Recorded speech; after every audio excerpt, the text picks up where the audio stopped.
Daghang mga Kristohanon nga nag-mindset karong mga panahon nga okay lang daw nila bisan dili sila kakaon sa pulong sa Ginoo. Dili sila ka meditate sa pulong sa Ginoo, dili sila ka dungog, dili sila ka basa. Na dunay mga Kristohanon nga komportable lang gyapon sila bisan wala sila'y pulong sa Ginoo. So nini nga video atong hisigutan ang mga resulta sa Kristohanon nga wala nay kaon sa pulong sa Ginoo. O mga Kristohanon, resulta sa Kristohanon nga wala nay kaon ang Espirituhanon. Okay? So para mas masabtan kining mao nga topic nato, ato kining gikutlo diha sa Matthew chapter 4 verse 4. Matud pa dinhi, mitubag si Jesus ang kasulatan nag-ingon, ang tawo mabuhi dili sa panlamang kundili sa matagpulong usab nga isulti sa Dios. So dinhi gisulti kang Ginoong Hesus nga dili mabuhi ang tawo sa tinapay lamang kundili sa matagpulong usab nga isulti sa Dios. Okay?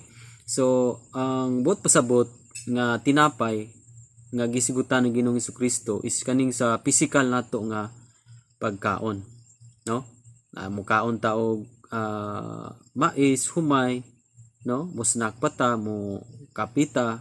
So gitawag kana siya mga tinapay nga bang mga physical nga mga pagkaon. So matud pa dinhi nga dili daw mabuhi ang tao diha lamang kutob. Okay? Subot pasabot dili di ay ta kutob lang sa physical nga pagtagad sa atong kinabuhi, kundili duna patay laing tagdon ug kani gitawag og espirituhanon. Okay? Kay asa man day paingon ang pulong sa Ginoo? Ngano man ngayon sa diri nga ang tao mabuhi dili sa panlamang kundili sa matagpulong usab nga isulti sa Dios. So asa man day paingon ang pulong sa Dios? O kinsa man day dapat ani mukaon? Okay? So ang ato ang espirituhanon, atong kalag mukaon kinis pulong sa Ginoo.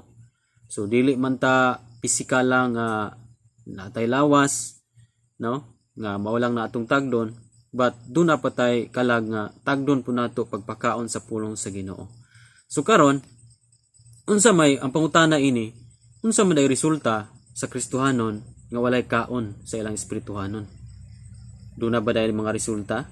Yes, of course, adunay mga resulta sa Kristohanon nga wala nay kaon ang ilang espirituhanon. From the start, nakakaon sige ang ilang espirituhanon, so dasig kayo sila.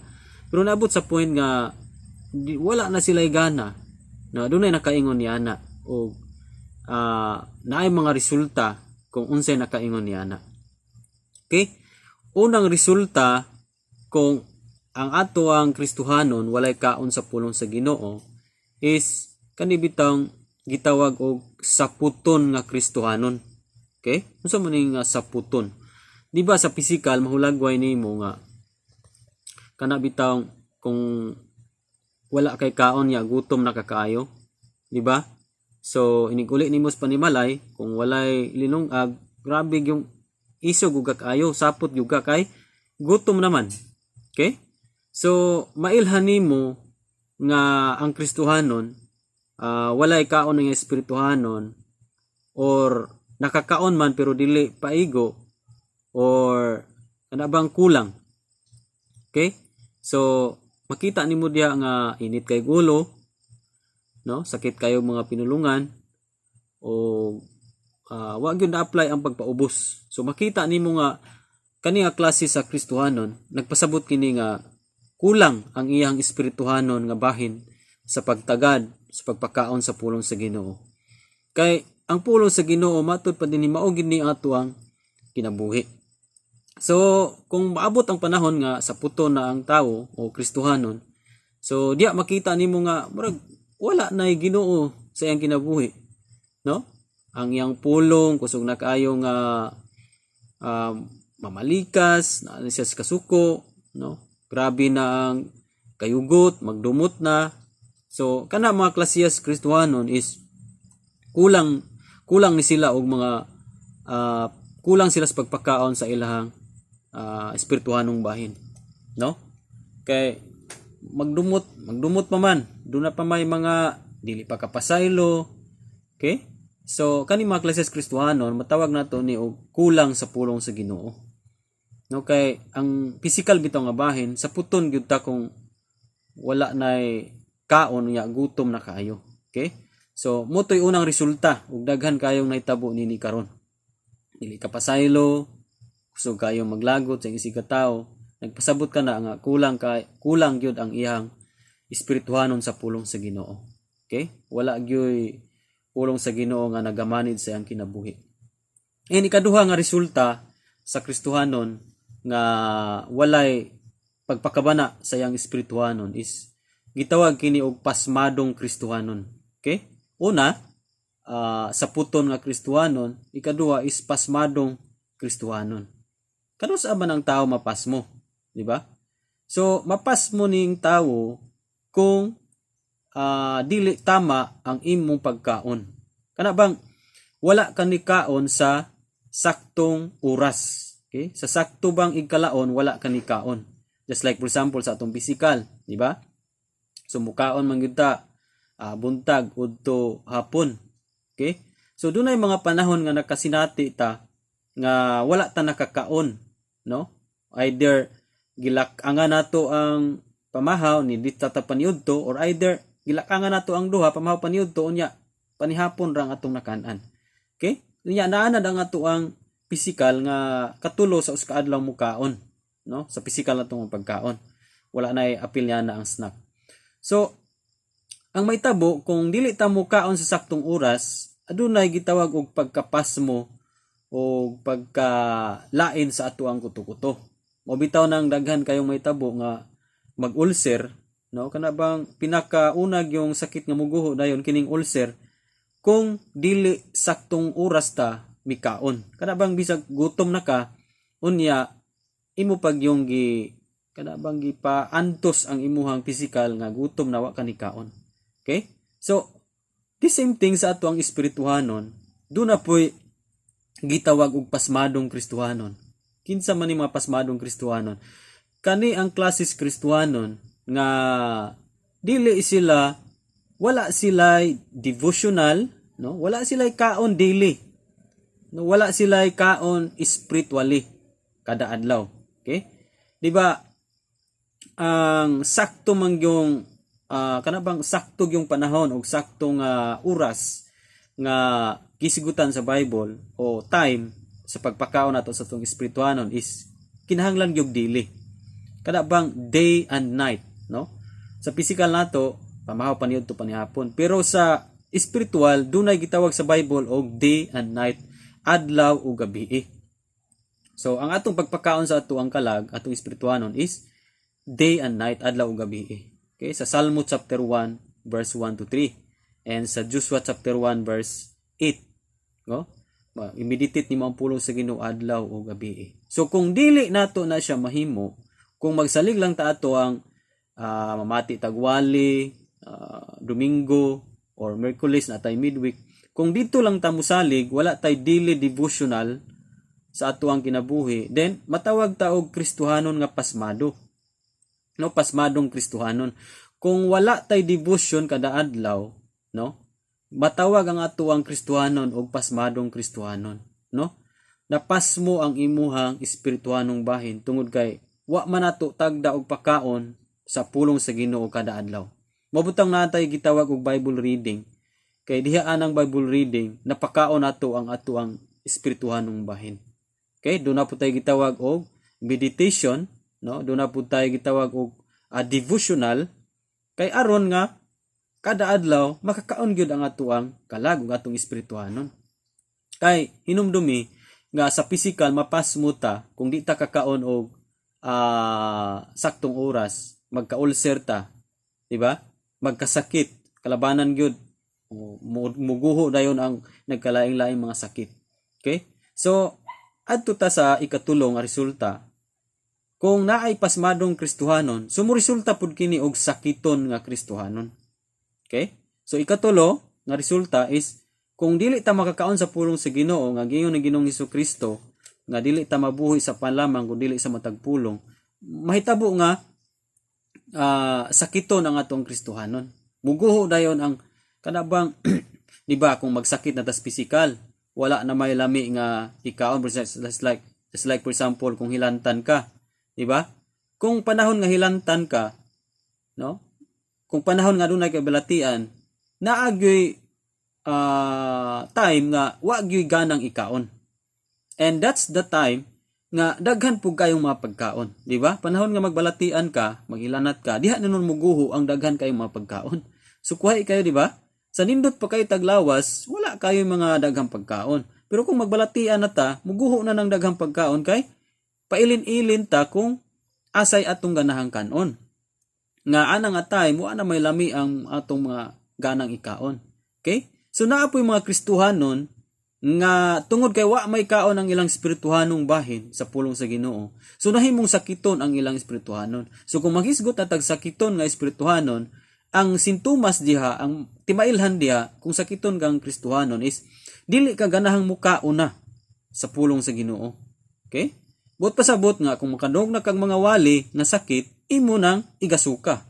Diba? Kung panahon kang hilantan, unya pugson gyud kag pagkaon, panahon gani nga naisakit nga wala gilaganang ikaon, nya pugson ka, diba? Musuka ka. Isuka nimo ang tanang mga pagkaon nga imong nasulod sa imuhang tiyan.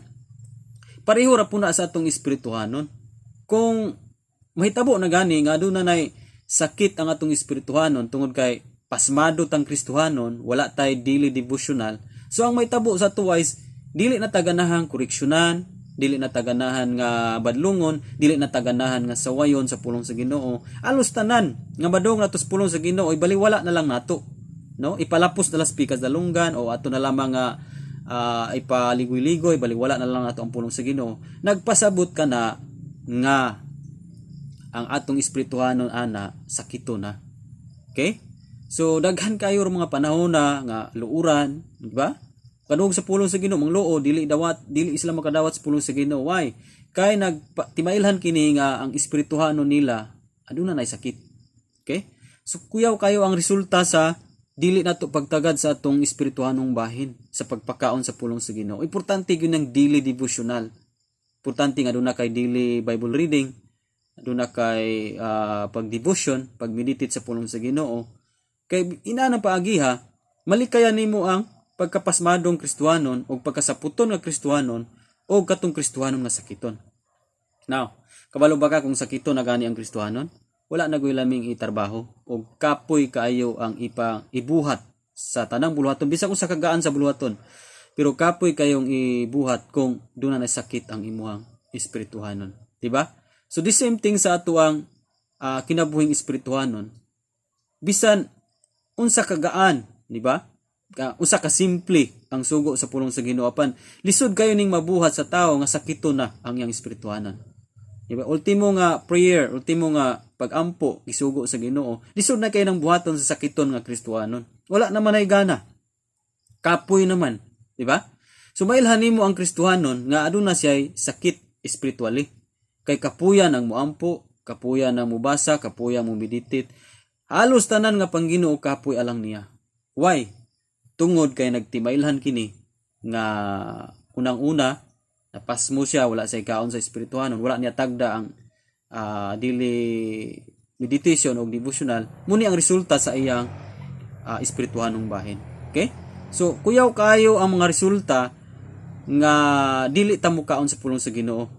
Tama gyud ang giingon ni Ginoong Kristo nga dili gyud ta mabuhi sa dapay lamang kun dili sa matag pulong nga iyang isulti. Kay sa matag pulong nga atong madungog diha sa Ginoo, maghatag kini og kalig-on sa atuang espirituhanon. The moment nga dili nato tagdo ng atuang kalag sa pagpakaon sa pulong sa Ginoo, that's the time nga maluya ta. Okay? Kuha ra gug base ang physical dili ka kaon, luya kayo ka. Okay? So mo nang makaingon ta nga daghan kayo mga Kristohanon nga naluya. Kay ang pinaka main reason yana nganong naluya ang kalabanan sa mga Kristohanon tungod kay wala na sila kaon sa espirituhanong bahin. O kung pakanon man sila sa espirituhanong bahin, ang problema kay doon na may sakit. So dili na ganahang mukaon sa pulong sa Ginoo. No, mangluod na, isalikway na ang mga pagbadlong o pagsaway. So dili na niya ma-digest ang pulong sa Ginoo. So maabot ni sa punto nga ang iyang kinabuhi wala na gyoy lami, wala na gyoy lahay. Okay? Buot pasabot, wala nay kinabuhi. Diba? From kayong ka nga kaning tawhana wa gyud kinabuhi kay now luya kaayo. Wala na gyud. Okay? So munang importante karon na kani ato ang daily devotional na himugso ni aron nga pag uting kay nato sa atong espirituhanon pag kanabang pag-usisa pagsusi kini sa atong espirituhanon kung wala ba ni napas mo o tungod kay wala man tay kaon dili ba ta sa puton sa atong Kristohanon ug tungod kay wala man tay kaon dili ba kini sakiton ug tungod kay sakiton man munang luya man tang mo adto sa pagsimba luya tas mga pagampo luya tas mga pagbasa. Okay? So kung nasinati nimo na igsuon kung namati ka nini nga video, so dili pa ulahi ang tanan, just go back sa pag-meditate sa pulong sa Ginoo. Okay? Ang hangyo sa Ginoong Jesucristo nga dili ta mabuhi sa tinapay lamang, no? Ayaw himoy mo kagalingon nga komportable na kayo ka. Nga nanakay trabaho, nanakay daghang kwarta, nanakay daghang mga kabtangan. Ayaw itudo imong kinabuhi diha nga murag komportable na katungod ana mga butanga. But dapat kung ikaw Kristohanon, dili ka komportable nga ang imong espirituhanong bahin dili ka kaon sa pulong sa Ginoo. Muna nga usa kini ka challenge sa kapagdasig nga kung unsa may nabiyaan nimo sa pulong sa Ginoo, balik na. No? Baliki. Tuni ang pulong sa Ginoo basaha everyday og pagmeditate niini kay aron nga malig-on ang imong espirituhanon. Dili may tabong maluya ka kung kada adlaw ka aduna kay meditation sa pulong sa Ginoo. Kay ang atong Dios maghatag og kalig-on diha pinagi sa iyang pulong. Okay? So kanilang God bless sa imong pagpamati nini nga video. Kung bago pa ka nini nga channel, ayaw kalimot sa pag-subscribe, gidapit ka sa pag-subscribe and pag-comment para ma-notify ka sa next na itong mga upload. Daghan ta mga devotional nga atong ginabuhat aron nga atong espirituhanon makakaon gyud ta sige sa pulong sa Ginoo. Glory to God, iyang tanong dung himaya. God bless.